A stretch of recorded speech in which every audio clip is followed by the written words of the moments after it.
Apparently the new How to Train Your Dragon is pretty good. 98% on Rotten Tomatoes good, 4 stars on Letterboxd good, probably around 800 million at the box office good. And you know what? Aside from the box office, we experienced something real good like this recently. It was called Sinners, right? But with Sinners, with all those good reviews and ratings, came hype and excitement. And with this film comes a caveat. It's good, but I liked it 15 years ago, you know? And I haven't seen it yet.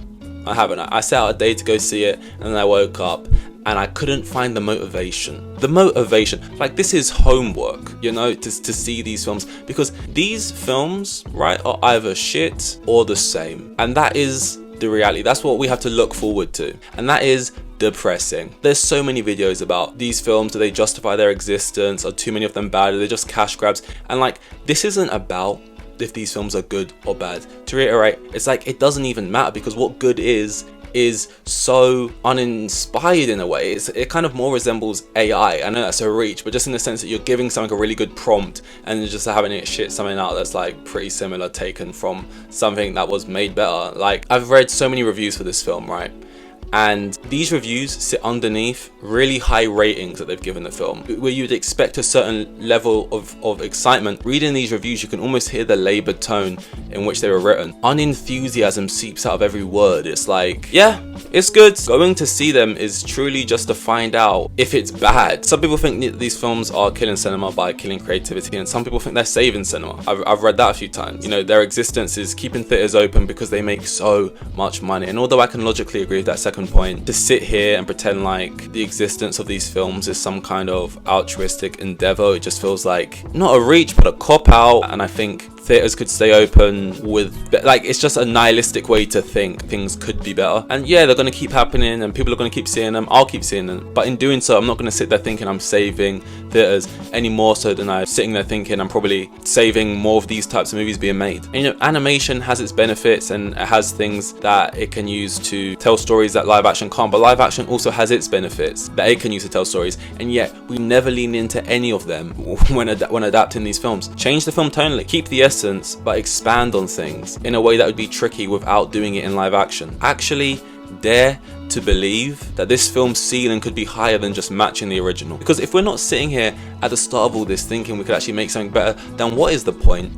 I know what the point is, but like, what is the point? Because genuinely, man, like, introducing this story to new audiences could be as easy as just remastering the film and giving it a theatrical re-release. So like, that is just a nonsense. I don't even know if this is a popular opinion, because I understand that if Toothless didn't look exactly like Toothless, if we didn't have exact scenes from the first one, if we didn't have exact lines, then people would riot. But like, I don't even care. We have the first one, you know? I'm not going to be offended if something's different if it is really good, and I think that's the point. Because this isn't even necessarily a big bad studio thing. This is the perfect marriage of like a lazy studio and a lazy audience, which yeah, I'm also a part of sometimes, because this video is not even calling them to stop being made at all. I don't think even if they're bad, they ruin the original. If anything, they probably put the original on more of a pedestal when they are bad. But we are currently at a point where these films, if they are good, people aren't like, no one cares. It's like killing the magic of like a movie. A Viking breaks all rules and befriends a dragon he is supposed to kill. He decides to call him Toothless, and they join forces to put an end to the terror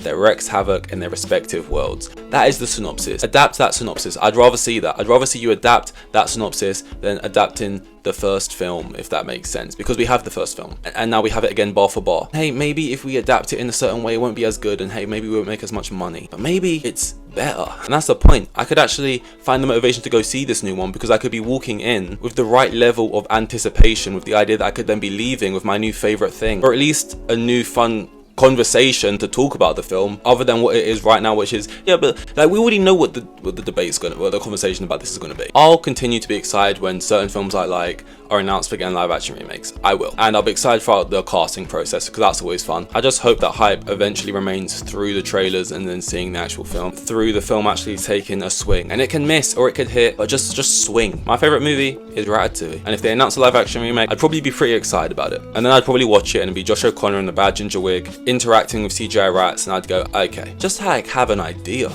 before you do it, other than it's good IP. The film from a different character's perspective, in a different genre, change the time period or even the location, experiment with different filmmaking styles that could work for that film. Maybe like a mockumentary for Ratatouille or something could work pretty well. Things that lend itself to live action, you know, certain filmmaking techniques that work well in that format. Like, keep the story, yeah, the essence of it, but like actually adapt it. Those are probably largely bad ideas, but they were ideas, which I think is more than you could say for a lot of these films. It's clearly as well, regardless of whether these films are good or bad, they're gonna make these studios a lot of money. So why be fearful to just try and do this stuff? Like, why be so